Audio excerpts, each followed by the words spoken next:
नमस्कार, स्वागत है आप सभी का हमारे इस खास शो 3 का सवाल में। मैं हूं आपके साथ आशीष पांडे।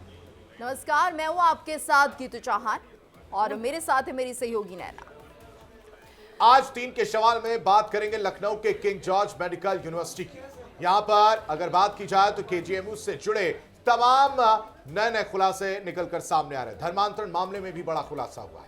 आरोपी डॉक्टर रमीज के पीएफआई से जुड़े नेटवर्क की जानकारी सामने आई है। पुलिस ने रमीज के कब्जे से नया और पुराना मोबाइल फोन बरामद किया है, जिनसे जांच के लिए अहम सबूत मिले। तो जांच में पता चला है कि रमीज ने 20 से ज्यादा हिंदू लड़कियों को निशाना बनाया और फरारी के दौरान पीएफआई के कई पदाधिकारियों से संपर्क बनाए हुए थे।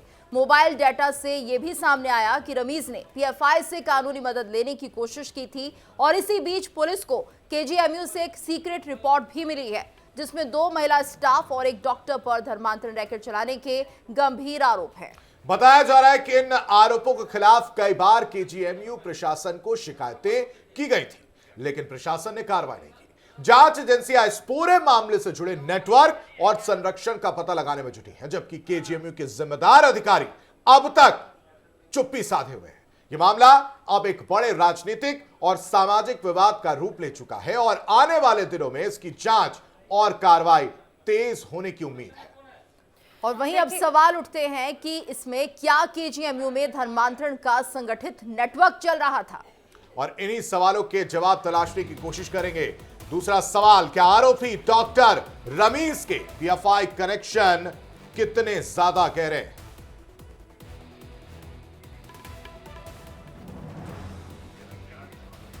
और वहीं बता दें तीसरा सवाल यह भी है कि 20 हिंदू लड़कियों को मुस्लिम बनाना चाहता था रमीज। ये तमाम सवाल जिनके जवाब जानने की आज हम कोशिश करेंगे। लगातार एक के बाद एक नए खुलासे इस केजीएमयू धर्मांतरण मामले में देखने को मिल रहा है। जिस तरह से पीएफआई कनेक्शन निकलकर सामने आया, दिल्ली कनेक्शन सामने आया, यानी दिल्ली ब्लास्ट जो चीजें हुई थी उसमें भी ये कनेक्शन निकलकर सामने आया। उसके बाद धर्मांतरण को लेकर भी चीजें सामने आई। 20 हिंदू लड़कियों को मुस्लिम बनाना चाहता था रमीज, ये बड़ी खबर है जिसका जवाब तलाशने की हम कोशिश करेंगे। धर्मांतरण का डॉक्टर काजी का छांगुर कनेक्शन जो है वो देखने को मिला है। साथ ही साथ केजीएमयू धर्मांतरण जुड़े से बड़ी अपडेट आपको बताएं कि ये आरोपी जाकिर नाइक को अपना आदर्श भी मानता था। बिल्कुल, और ऐसे में बड़ी खबर केजीएमयू धर्मांतरण से जुड़ी ये सामने आ रही है कि आरोपी जाकिर नाइक को अपना आदर्श मानता था। डॉक्टर शाहीन सईद के संपर्क में था आरोपी रमीज। दिल्ली ब्लास्ट केस में डॉक्टर शाहीन की गिरफ्तारी हुई थी।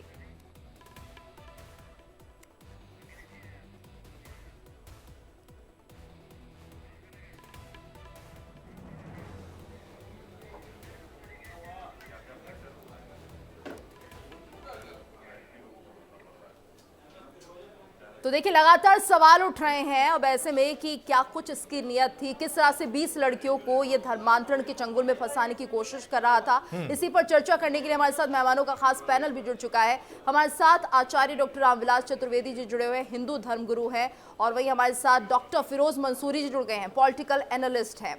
और आप सभी का बहुत बहुत स्वागत है। तो जिस तरह से हम देख रहे हैं कि लगातार ये जो सामने आ रही है मामला, और ऐसे में धर्मांतरण का जो खेल खेला जा रहा था, डॉक्टर रामविलास जी पहला रिएक्शन आपसे हम लेना चाहेंगे। आखिर इसके पीछे की क्या वजह रही और कितना यहाँ पर सपोर्ट प्रशासन का भी मिल रहा होगा, जिसके चलते कभी इसकी तरफ ध्यान भी नहीं दिया गया? सर्वप्रथम तो आपको नमस्कार, सभी दर्शकों को जय श्री कृष्णा। यह डॉक्टरों के पोशाक को पहन करके जिस प्रकार से केजीएमयू में यह एक प्रकार का जिहाद करके और उन लड़कियों को ही नहीं अपितु इसको और बड़ा षड्यंत्र के माध्यम से जितना अधिक से अधिक हो सकता है उनका धर्मांतरण कराने के लिए ये बहुत बड़ा खेल था। और इसमें केवल डॉक्टर रमीज ही दोषी नहीं है, अपितु केजीएमयू के जो अधिकारी हैं, जो वहां के प्रशासनिक व्यवस्थापक हैं, वह भी इसके दोषी हैं। क्योंकि एक इस प्रकार से शिक्षा के क्षेत्र में, एक शिक्षा के जहां पर लोगों अपना भविष्य बनाने के लिए जाते हैं, और वहां पर ये लोग इस प्रकार से बच्चियों को बहला फुसला करके और उनका धर्मांतरण कराने का कार्य, तथा जिस प्रकार से इसके संबंध छांगूर से जुड़े हुए आ रहे हैं, जिनका इतना बड़ा भंडाफोड़ हुआ है, तो ये बहुत बड़ी सोची समझी प्लानिंग है। और इसकी जांच जब और आगे बढ़ेगी तो निश्चित ही इसमें और नए नए चेहरे जुड़ेंगे, क्योंकि दिल्ली ब्लास्ट के बाद में जैसे फरीदाबाद में जांच हुई या यहाँ पर केजीएमयू में जांच हुई, तो जांच के बाद ये सारे लोगों का चेहरा सामने आ रहा है, और भी अभी निश्चित ही जांच होने पर कई लोग इसमें सामने आने वाले हैं, फंसने वाले हैं। रामविलास जी, इसको इस पूरे मामले को देखा जाए तो केजीएमयू में धर्मांतरण का मामला जो है पहले निकलकर सामने आता है। दूसरी तरफ अब इस पूरे मुद्दे को अगर समझें तो ये क्या एक इस तरह के मामले लगातार जो बढ़ रहे हैं, ऐसे में इनकी मानसिकता क्या है वो भी किसी से छिप नहीं रही है। देखिए, ये बिल्कुल सच्चाई है।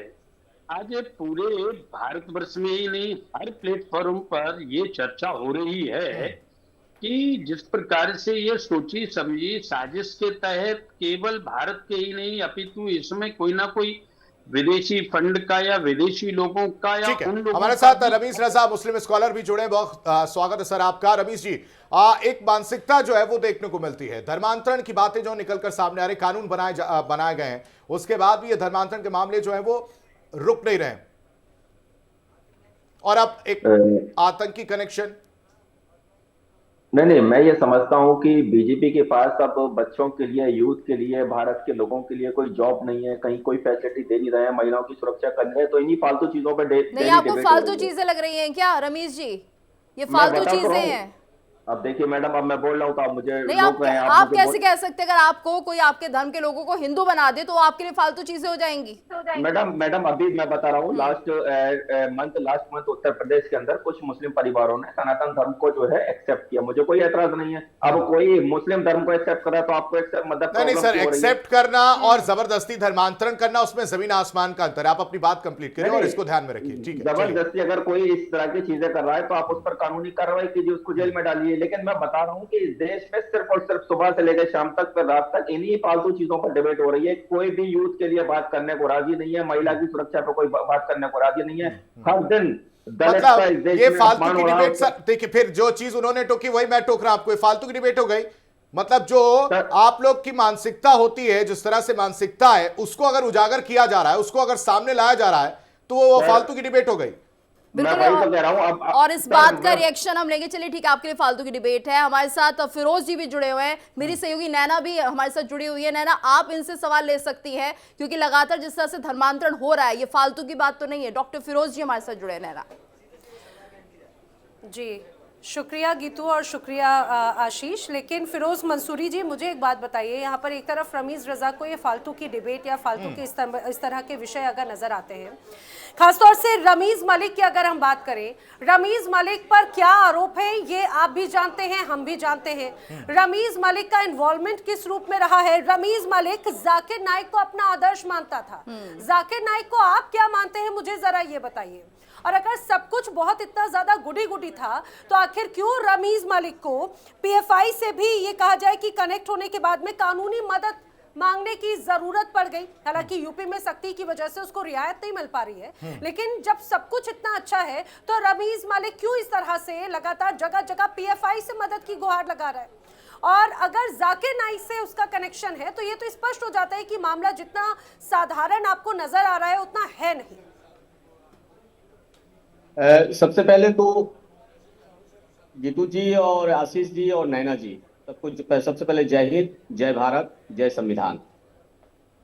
निश्चित तौर पे यह चिंता का विषय है। ये तब चिंता का विषय है जब हमारे देश में एक मजबूत संविधान, मजबूत कानून है, और इस तरह के तमाम जो कृत्य हैं उसके लिए एक बेहतरीन प्रावधान है उसको दंडित करने के लिए और तमाम चीजों के लिए। आप जबरन किसी का धर्मांतरण नहीं कर सकते हैं। स्वेच्छा से हमारे यहाँ कास्ट क्रीड मजहब की आजादी है, आप स्वेच्छा से कोई भी धर्म अपना सकते हैं, लेकिन आप जबरन किसी धर्म को, अगर आपको ये पाया जाता है, अगर उसकी संलिप्तता पाई जाती है, और मैं समझता हूँ कि भारत सरकार मजबूती से इस काम को कर रही है, रमीज की जो संलिप्तता है भारत सरकार उसको देख रही है और भारत सरकार ने देखी है, और इसलिए मैं समझता हूँ कि धर्मांतरण जो है वो निश्चित तौर पे संविधान का एक अपना एक अलग विषय है, और संविधान उसको और उसके प्रावधान है, और प्रावधान लेकिन में मैं बिल्कुल वहाँ समझ अगर गई, आप ये उन्होंने कहना चाह रहे हैं धर्मांतरण का विषय और बाकायदा इसको लेकर कानूनी तमाम जो कहा जाए कि तमाम तैयारियां भी नजर आती है। लेकिन अगर मुझे बताइए, यहाँ पर जो रमीज रजा कह रहे हैं, एक तरफ रमीज मलिक का मोबाइल, अगर सब कुछ इतना अच्छा था तो अपने पूरे मोबाइल का डेटा क्यों आखिर उसको ये कहा जाए कि हटाने की जरूरत पड़ गई? चोर की दाढ़ी में तिनका होता है, तभी कहीं ना कहीं इस तरह के तमाम हथकंडे अपनाने की कोशिश की जाती है, और यही वजह है कि जब पूरा डेटा रिकवर हुआ तो तमाम बड़े खुलासे हो जाते हैं। तब पता चलता है ये सिर्फ लव जिहाद धर्मांतरण का ही मामला नहीं है, इसकी पिक्चर तो बहुत बड़ी है। देखिए नैना जी, आज देश में एक बहुत ही मजबूत सरकार है, सरकार की तकनीक बहुत ही दक्ष है, बहुत ही स्किल्ड है, और सरकार बहुत सारे कामों, इस तरह के कामों पर बहुत ही गहरी और बहुत ही गंभीर नजर रखी हुई है। अब सवाल उठता है कि हम किस दिशा और किस तरफ इस चीजों को ले जाना चाहते हैं, इससे हमारा क्या लाभ है, इससे हमारा क्या नुकसान है। मैं समझता हूँ कि इस देश में हर व्यक्ति को अपने जात को, धर्म को, मजहब को चुनने की आजादी है, वो चुनने, लेकिन जबरन किसी चीजों पर थोपना ये बिल्कुल संविधान के खिलाफ है। बिल्कुल, और ये मैं खिलाफ है, और इसको शायद कहीं से रमीज जी को भी इस बात को समझना चाहिए।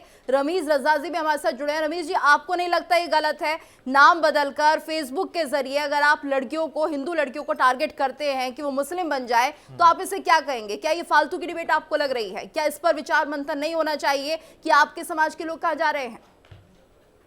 मैडम, मैं ये समझता हूँ जो आपने कहा फेसबुक इंस्टाग्राम, अगर सोशल मीडिया से कोई इस तरह की चीजें कर रहा है, फिर उसको जब आप फेस टू फेस करते हैं तो मुझे लगता है कि इतना इजी नहीं है, और इतना आप इसको कह रहे हैं कि मतलब ये गलत है। अगर गलत है तो मैं कह रहा हूँ भारत सरकार इस पर कानूनी कार्रवाई करे, उनको जेल में डाले। मैं तो कह अच्छा रहा हूँ। रमीज रजा, मैं आप ही की बात को ही कंटिन्यू करती हूँ। रमीज मलिक जिसके बारे में हम चर्चा कर रहे हैं, आप मुझसे बेहतर तरीके से जानते होंगे, रमीज मलिक का बैकग्राउंड अगर हिस्ट्री खंगालेंगे तो वो कोई साफ गोई के साथ में तस्वीर यहाँ पर नजर नहीं आती। उसकी कॉलर कोई बहुत ज्यादा साफ नहीं है। पहली शादी जो थी वो भी कहा जाता है कि धर्मांतरण के बाद में ही जब शादी की, प्रेम जाल में फंसाया, लव जिहाद का मामला वहां पर भी था, उसके बाद में धर्मांतरण कराया गया, और ऐसी एक या दो नहीं 20 से ज्यादा लड़कियां निशाने पर थीं, और ऐसा लगता है कि तब तो ये एक पूरा नेक्सस है जो क्रिएट किया जा रहा है। तब तो आप इसे मानते हैं, अब इसमें आपको फिर क्या कुछ गलत या क्या सही नजर आता है? अभी भी आप सही सर्टिफिकेट देंगे क्या रमीज मलिक को? नहीं, मैं ये समझता हूँ भारत में 140 करोड़ लोग रहते हैं। अगर कोई भी आदमी गैर कानूनी काम करता है उसको कानून कार्रवाई कीजिए, उसको जेल में डालिए, वो हिंदू हो, मुस्लिम हो, सिख हो, ईसाई हो, रमीज अहमद हो, राम हो, रहीम हो, कोई भी हो।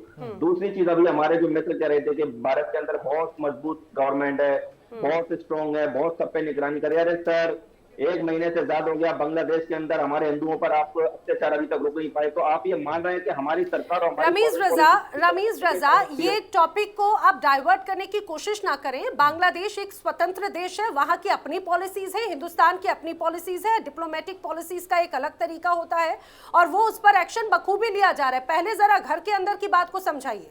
आप मुझे बताइए, आप रमीज मलिक का बार बार अगर जिक्र कर रहे हैं, आप उसे क्लियर सर्टिफिकेट देने की कोशिश करते हैं, पीएफआई के साथ में उसके कनेक्शन स्टैब्लिश है, पीएफआई के साथ में रमीज मलिक के परिवार, उसके पिता के कनेक्शन स्टैब्लिश है, और यही वजह है कि फरारी के दौरान भी पीएफआई से संपर्क और मदद मांगने की कोशिश की गई। मैं कह रहा हूँ इस पर कानूनी कार्रवाई कीजिए, इसको जेल में डालिए, बात ही खत्म हो गई। अब उसको समझ नहीं, बात तो वहां खत्म होगी ना रवि साहब। बात तो कानूनी कार्रवाई की जा रही है, जिसका मैंने जिक्र किया। गवर्नमेंट नहीं बोला, मैंने कार्रवाई की बात की, पहला पॉइंट। दूसरा, आप थोड़ा सा कान ठीक करा लीजिए और सवाल सुनिए। सवाल सीधा ये है कि जो मानसिकता है, ऐसे लोगों की मानसिकता का इलाज क्या है, जरा वो भी बता दीजिए, उस पर भी ज्ञान दीजिएगा। बांग्लादेश पर तो ज्ञान दे ही रहे हैं आप, इस पर भी जरा मुझे बताइए। बात कर रहा हूँ, मानसिकता की बात कर रहा हूँ। अभी 20 दिन पहले गाजियाबाद के अंदर मुसलमानों को काटने के लिए तलवारें काटी गई, वो कौन सी मानसिकता थी मुझे बताइए। उन पर कार्रवाई नहीं हुई क्या? उन्हें पकड़ा नहीं गया क्या? तो उनको डिफेंड करने के लिए कौन बैठा है यहां पर? आप तो अभी भी डिफेंड कर रहे हो। सर, आप मानसिकता की बात क्यों कर रहे हैं? वो भी तो एक मानसिकता। नहीं तो कैसी मानसिकता की बात आप कर रहे हैं? तो आप धर्मांतरण करा देंगे लड़कियों का? कह रहा हूँ इसको जेल में डालिए, मैं कब कह रहा हूँ इसको क्या अभी तो आप सपोर्ट कर रहे थे कि ठीक है, धर्मांतरण का जिस जो मुद्दा है आदमी बेकार का मुद्दा है। जी, जिस आदमी का जाकिर नाइक जो है, जिसको फॉलो करता हो जो आदमी, जाकिर नाइक के बारे में भी कुछ आप जानते ही होंगे, मुझे नहीं लगता ज्यादा डेप्थ में आपको बता दूं। जो आदमी उसको फॉलो कर रहा है उसकी क्या मानसिकता होगी? सर हम तो इसको भी जानते हैं जिसने, आप शायद अब मैं नाम दे देता हूँ, कुलदीप सिंह सिंगर को भी जानते हैं जिसने बच्ची का रेप किया था। आप कई लोगों ने उसको समर्थन में रमेश जी, आप सवाल से बचने की कोशिश कर रहे हैं, आप गलत को गलत नहीं कह पा रहे हैं। आज मैनिपुलेशन वाले माइंडसेट के साथ में आए हैं रमेश, और ये आप बखूबी जानते हैं कि आप जिस तरह से आप जिसे जस्टिफाई करने की कोशिश कर रहे हैं वो खुद किस तरह से उलझा हुआ है। रमेश, लेकिन सबसे महत्वपूर्ण, आप बार बार बात कहते हैं कानून की, जब कानूनी तौर पर एक्शन होता है तो उसके बाद में वहां पर विक्टिम कार्ड लेकर पहुंच जाते हैं। अगर ऐसे एक बड़ा नेक्सस चलता है, ये साजिश नहीं तो और क्या, एक आध अगर मामला सामने आता तो आप उसे प्रेम मोहब्बत से जोड़ते। ये एक अगर एक ही पैटर्न नजर आता है तो ऐसा लगता है कि एक ये साजिश का हिस्सा है और इसके पीछे की एक बड़ी कहानी है और आने वाले वक्त की भी एक बड़ी चुनौती है। रमेश प्लीज 20 सेकंड दीजिए, मैं तो यहाँ मुसलमान की बात ही नहीं कर रहा, भारत की बेटी की बात कर रहा हूँ। मैं तो ब्रजभूषण सिंह को भी जानता हूँ जिस पर हमारी बेटी ने आरोप लगाया था, क्या वो गलत था? हाँ तो तो गया उन्होंने ना, धर्म बदलवा दिया था कि कोर्ट किसी तक का? मामला पहुंचा ना, उसके बाद में सलाखों के पीछे ही है। आपको दलित बेटी को मार दिया गया तो मैं मान चल, मैं तो मुसलमान की बात ही नहीं कर रहा, टीवी पर बैठकर बोलेंगे की बेटी की बात कर रहा हूँ। पूछिए लोगों से क्या करते हैं ये लोग, क्या गवर्नमेंट के पास जाते हैं क्या भाई दलित की बेटी का बलात्कार हो रहा है, ब्राह्मण जो लोग इस तरह की चीजें कर रहे हैं? रमेश, जो मामला ऑलरेडी कोर्ट में है, जो ऑलरेडी जिस पर सजा सुनाई जा चुकी है, जो ऑलरेडी आरोपी सलाखों के पीछे है, आप उसे बीच में दोबारा इस तरह के मामले में लाकर ऐसा लगता है कि आप सिर्फ टाइम किल करने की कोशिश करें, इसके अलावा और कुछ नहीं। मैं आचार्य जी का रुख करना चाह रही हूँ। चतुर्वेदी जी, जिस तरह से रमीज रजा का यहाँ पर बार बार प्रतिक्रिया, जिस विषय पे बात कर रहे हैं उसको पहली बात तो ये उन्हें बेफालतू की चर्चा नजर आती है। उनको ऐसा लगता है कि हिंदू मुस्लिम वाली बात है। कितनी बड़ी साजिश पिछले कुछ वक्त से हम खासतौर से ना सिर्फ उत्तर प्रदेश बल्कि भारत के अलग अलग हिस्सों में देखते रहे हैं, धर्मांतरण या लव जिहाद से जुड़े हुए। देखिए नैना जी, जिस प्रकार से अभी रमीज रजा जी रमीज मलिक जी का सपोर्ट करने के लिए उस प्रश्न को बार बार भटकाने का प्रयत्न कर रहे हैं, इससे ऐसे मामले और बढ़ते हैं। इनको तो खुले मन से बोलना चाहिए कि गवर्नमेंट अति शीघ्र कार्रवाई करे और हम सभी सरकार के साथ में खड़े हुए हैं, नंबर एक। नंबर दूसरा ये है कि एक लव जिहाद का जो इतना बड़ा षड्यंत्र की 20 बच्चियों को धर्मांतरण कराने के लिए वो व्यक्ति तैयार है, और कितनी 20 लड़कियां और होंगी या कितने लोगों को और करा चुके होंगे, इसका जांच होने पर पूरा खुलासा सामने आएगा, तब पता चलेगा। जिस पीएफआई को गवर्नमेंट प्रतिबंधित कर चुकी है उससे जुड़ करके और व्यक्ति पता नहीं कहां जुड़ा हुआ है, ऐसे षड्यंत्रकारी लोगों का सपोर्ट करना भी एक गलत है और उनकी और मानसिकता को बढ़ावा देना है। दूसरी बात, अभी कुछ दिन पूर्व ही छांगुर का जब एक बड़ा नेटवर्क सामने आया और जब खुलासा हुआ, उस समय ये लोग इस प्रकार से आकर के किसी भी मुस्लिम स्कॉलरशिप ने या किसी भी मुस्लिम धर्म गुरु ने या किसी भी प्रकार के लोगों ने आकर के और किसी भी चैनल डिबेट में उसका पूरी तरह से भर्त्सना नहीं की। ये चिंता की बात है। यदि ऐसा होता तो निश्चित ही ये मामले स्वतः ही दबते चले जाते। बिल्कुल, यानी ये माना जाए आचार्य जी, ये समर्थन है उन लोगों का उस मानसिकता को, अगर आप खुला विरोध नहीं कर रहे हैं, तो जाहिर सी बात आप सपोर्ट कर रहे हैं। यही बात रमीज बार बार कह रहे थे। रमीज, क्या एक भी बार कहा जाए विरोध किया गया?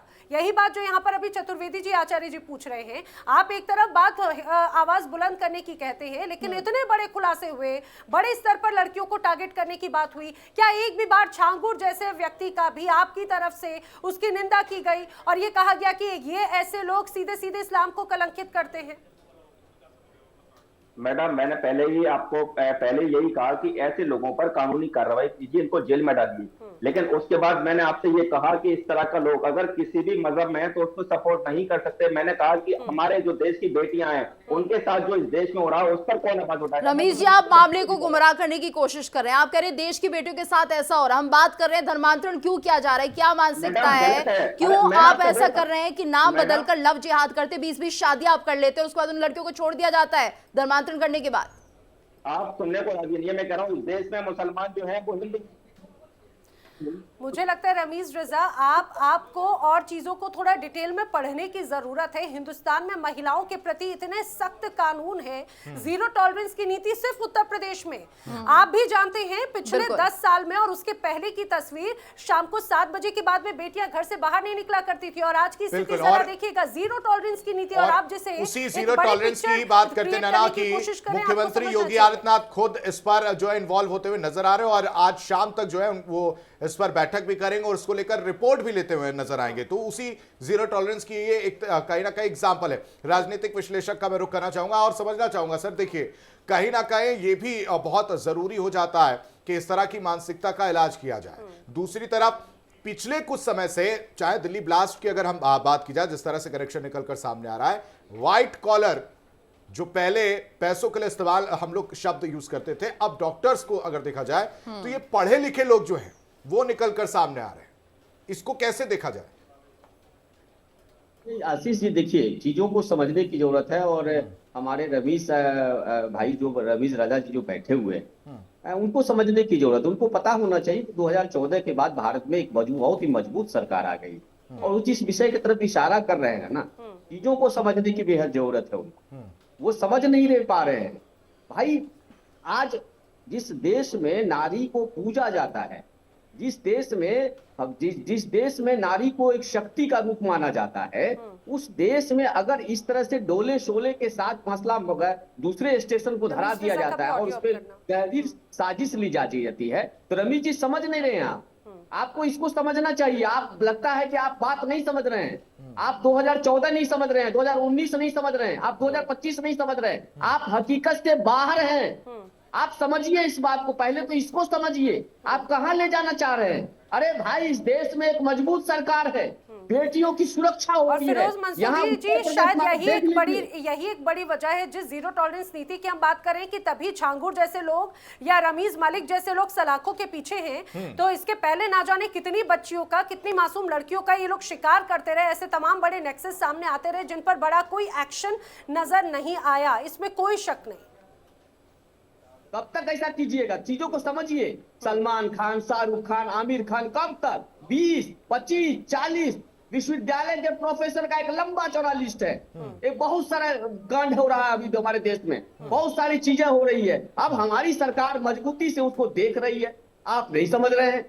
आपको बार बार समझा रहे हैं कि 2014 के बाद आप हैं, आप 2014 से पहले चले जाते हैं। आपको नहीं लगता है कि उत्तर प्रदेश में कितनी बेटी हमारी सुरक्षित है, बिहार में कितनी बेटी सुरक्षित है? अभी पता नहीं, अभी भेरोपट्टी, मधेपुरा के रमीज जी का जवाब सुन लेते हैं। रमीज रजा,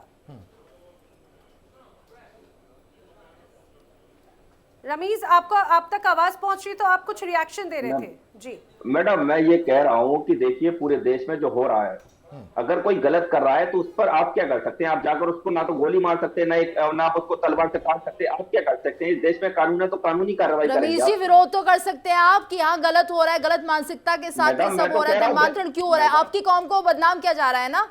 कुरान की बात आप करते, कुरान शरीफ की बातों को आप किस तरीके से जस्टिफाई कर सकते हैं? धर्मांतरण करने की बात तो नहीं कही होगी उसमें, तो खुराफाती दिमाग और क्या कुछ इसका मकसद हो सकता है, ये तो समझिए आप। मैडम, अगर मैं ये कह रहा हूँ कि उस पर कानूनी कार्रवाई कीजिए और जेल में डालिए, तो इसका मतलब ये तो नहीं कि भारत के लिए गोल्ड मेडल जीत आया, तब मैं कह रहा हूँ गलत किया है तभी बोल रहा हूँ ना। अच्छा रमीज, एक बात बताइए, खासतौर से अगर रमीज मलिक वाले मामले की बात करते हैं, रमीज मलिक के इस पूरे मसले को ये स्पष्ट हो जाता है कि रमीज मलिक किस तरह से एक नेक्सस का हिस्सा था। छांगूर को उसने अपना आइडियल माना था, छांगूर के पैटर्न को वो फॉलो किया करता था। इतना ही नहीं बल्कि अपने घर में तो वो बाकायदा एक जिस तरह से जानकारी थी काजी जाहिद हसन के साथ में उसको रखता था और बाकायदा उसके साथ में संपर्क में था। एक या दो नहीं, 17 से ज्यादा, लगभग 20 से ज्यादा लड़कियों को टारगेट पर उसने बनाकर रखा था। ऐसा नहीं लगता कि एक बड़ी साजिश है जिसका खुलासा भी हुआ है और भी कई पत्ते आने वाले वक्त में खुलेंगे? मैडम, मैं आपकी बात से सहमत हूँ, I totally agree with you, लेकिन मैं आपको कुछ वीडियो शेयर करूंगा जिस पर आप देखिए कि हिंदू महासभा के लोग किस तरह से मीटिंग कर रहे हैं और क्या कह रहे हैं कि हमें मुसलमान लड़कियों को पहले प्यार से जाल में फंसाना है। आप बिल्कुल पेश कीजिए। आपसे जब सवाल पूछा जाए हर बात पे विक्टिम या यू टर्न लेने की या दूसरी तरफ डालने की कोशिश क्यों करते हैं? रमीज मलिक के मसले पर कुछ कहेंगे आप, या फिर आप रमीज मलिक की जैसी बात आई तो आप एकदम पूरी तरह से शून्य हो गए?